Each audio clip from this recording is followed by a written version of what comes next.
राज्यसभा की 37 सीटों पर चुनाव की तारीखों का ऐलान कर दिया गया है। 37 सीटों के लिए 16 मार्च को चुनाव कराया जाएगा। वोटों की गिनती भी 16 मार्च को ही होगी। महाराष्ट्र की 7, पश्चिम बंगाल और बिहार की 5-5 सीटों पर चुनाव कराए जाएंगे। तमिलनाडु की 6 सीटों पर भी चुनाव कराया जाना है। शरद पवार, रामदास अठावले और साथ ही तिरुची शिवा राज्यसभा के उपसभापति हरिवंश का कार्यकाल 2 अप्रैल को समाप्त हो रहा है। बसपा प्रमुख मायावती ने यूपी विधानसभा का चुनाव अकेले लड़ने का ऐलान किया है। मायावती ने गठबंधन को लेकर के चल रही चर्चाओं को पूरी तरह से भ्रामक और निराधार बताया। बसपा सुप्रीमो ने एक प्रेस कॉन्फ्रेंस करके कहा कि हम अकेले ही चुनाव लड़ेंगे क्योंकि गठबंधन से हमेशा बसपा को नुकसान होता है।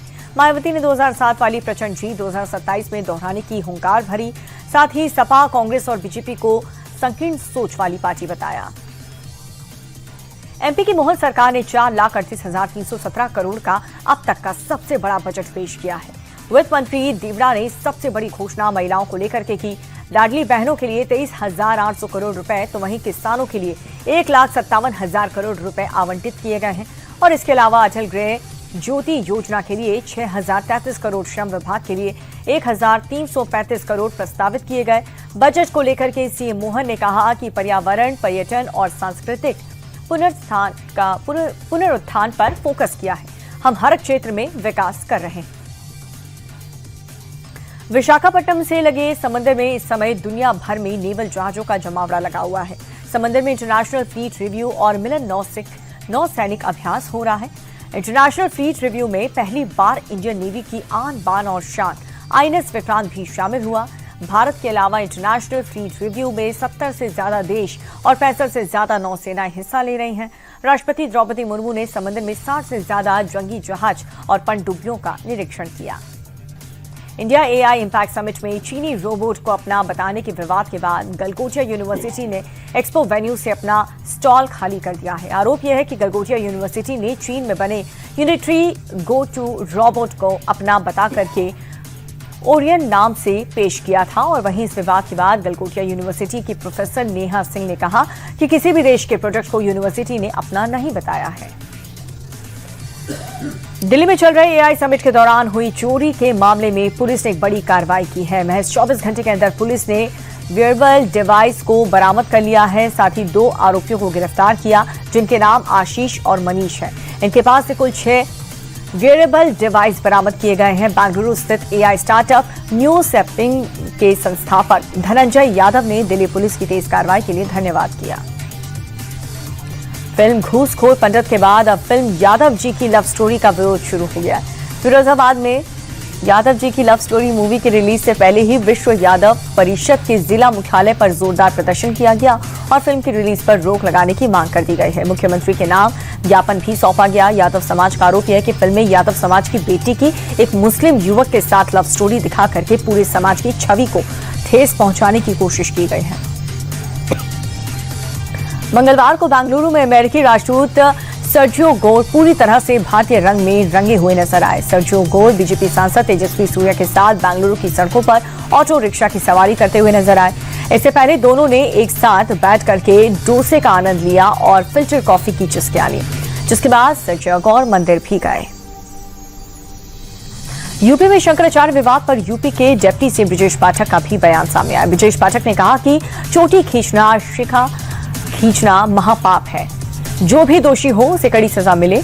इससे पहले डिप्टी सीएम केशव प्रसाद मौर्य ने घटना के वक्त कहा था कि मैं पूज्य शंकराचार्य जी की चरणों में शीश झुकाता हूं और उनसे प्रार्थना करता हूं कि वो जल्द से जल्द गंगा स्नान कर भक्तों का एक सकारात्मक संदेश दें। प्रयागराज में माघ मेले के दौरान शंकराचार्य अवमुक्तेश्वरानंद के शिष्यों के साथ बदसलूकी की खबर सामने आई थी। यूपी के सीएम योगी आदित्यनाथ आज आरएसएस प्रमुख मोहन भागवत से लखनऊ के संघ कार्यालय में रात 8 बजे मुलाकात कर सकते हैं। गोरखपुर में 2 दिवसीय दौरे से मंगलवार को लखनऊ पहुंचे संघ प्रमुख ने एक बार फिर से कहा कि हिंदुओं को 3 बच्चे पैदा करना चाहिए और घर वापसी का काम तेज होना चाहिए।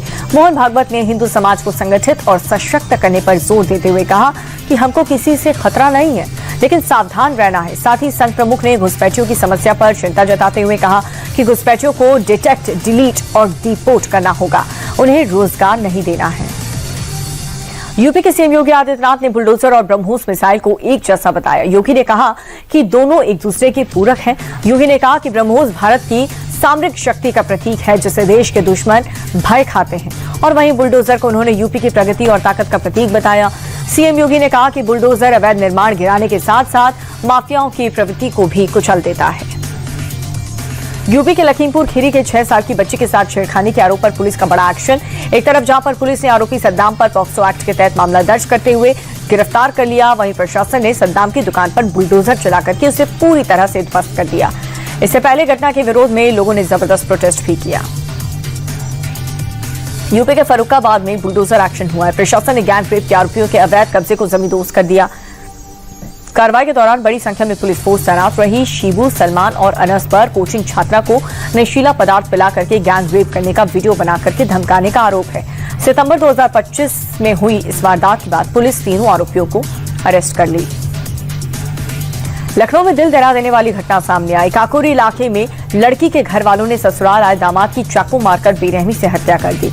मृतक का नाम राम सागर बताया जा रहा है, जो पीलीभीत का रहने वाला था। राम सागर और कामिनी ने 2 साल पहले घर से भाग करके शादी की थी। कामिनी ने लव मैरिज करने से उसके घर वाले नाराज थे और कुछ समय पहले कामिनी के घर वाले उसे ये कह करके मायके ले आए थे, रीति रिवाज से आपकी शादी करवाएंगे और उसकी विदाई कराएंगे। ग्रेटर नोएडा के बिस्ट्रक थाना क्षेत्र में युवक युवतियों से मारपीट के मामले में पुलिस ने 2 आरोपियों को गिरफ्तार कर लिया। पुलिस ने आरोपियों के पास से घटना में इस्तेमाल बेसबॉल बैट और डंडा बरामद किया। दरअसल 14 फरवरी को कुछ दबंगों ने हॉर्न बजाने को लेकर के मारपीट शुरू की थी, जिसका वीडियो सामने आने के बाद से लोगों में आक्रोश था। राम मंदिर की प्राण प्रतिष्ठा के बाद अयोध्या की अर्थव्यवस्था में तेजी से बदलाव आया है। आईआईएम लखनऊ की एक स्टडी रिपोर्ट के मुताबिक मंदिर निर्माण से पहले अयोध्या की पहचान मुख्य रूप से तीर्थ स्थान तक सीमित थी, लेकिन मंदिर के उद्घाटन के बाद पर्यटन, निवेश, रोजगार और राजस्व में इजाफा हुआ। हर दिन लाखों श्रद्धालुओं के आने से होटल, परिवहन और सेवा क्षेत्र को नई गति मिली है। दिल्ली के बवाना इलाके में चाकू, कुल्हाड़ी लेकर के बदमाशों का तांडव सीसीटीवी में कैद हुआ। सीसीटीवी में दिख रहा है कि देर रात नकाबपोश बदमाशों ने एक दुकान पर अचानक से हमला कर दिया। हमलावरों ने दुकान पर चाकू और कुल्हाड़ी से ताबड़तोड़ वार किए, जिससे इलाके में अफरा तफरी मच गई।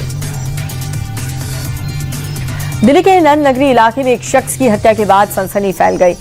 उमरुद्दीन के नाबालिग बेटे के साथ किसी से झगड़ा हो गया था, जिसके बाद बीच बचाव करने गए उमरुद्दीन के सीने में गोली मारकर उसकी हत्या कर दी गई। वारदात को अंजाम देने के बाद आरोपी मौके से भाग गए। आशंका यह है कि वारदात को अंजाम देने वाला नाबालिग है। फिलहाल पुलिस ने केस दर्ज कर लिया और मामले की जांच में जुट गए। सीबीआई ने जहानाबाद की नीट छात्रा की संदिग्ध मौत की जांच तेज कर दी है। मंगलवार को टीम ने पटना में शंभू गर्ल्स हॉस्टल का इंस्पेक्शन किया और बाद में जहानाबाद में छात्रा के घर पहुंच करके घर वालों से 4 घंटे तक पूछताछ की गई। इस दौरान सीबीआई की टीम ने नीट छात्रा के भाई का मोबाइल फोन अपने कब्जे में ले लिया। बताया जा रहा है कि सीबीआई मोबाइल फोन के कॉल डिटेल के अलावा सोशल मीडिया से लेकर वो तमाम चीजें खंगालेंगी जिससे छात्रा का कोई भी कनेक्शन था। पटना की नीट छात्रा के परिवार को एक बार फिर से धमकी मिली है। जहानाबाद में अपराधियों ने चिट्ठी के जरिए धमकी दी और इस चिट्ठी में ये लिखा कि सबको मारेंगे। पटना में नीट परीक्षा की तैयारी कर रही छात्रा की यौन उत्पीड़न के बाद संदिग्ध हालत में मौत हो गई थी। सीबीआई इस पूरे मामले की जांच कर रही है, लेकिन इसी के साथ छात्रा के परिवार वालों को धमकियां भी मिल रही हैं। इससे पहले शनिवार को भी धमकी भरा मैसेज दिया गया था। बिहार के बेगूसराय में परीक्षा केंद्र की बाउंड्री वॉल फांद करके प्रवेश करने वाली छात्रा के खिलाफ प्रशासन ने एफआईआर दर्ज कराया। मैट्रिक परीक्षा के पहले दिन परीक्षा केंद्र में छात्रा लेट से पहुंची। गेट से एंट्री नहीं मिलने पर उसे करीब 20 फीट ऊंची बाउंड्री वॉल को फांद करके प्रवेश किया। उसका ये वीडियो अब सोशल मीडिया पर वायरल हो रहा है। वीडियो वायरल होने के बाद छात्रा की पहचान कर उसके खिलाफ बलिया थाना में प्राथमिकी दर्ज कराई गई है।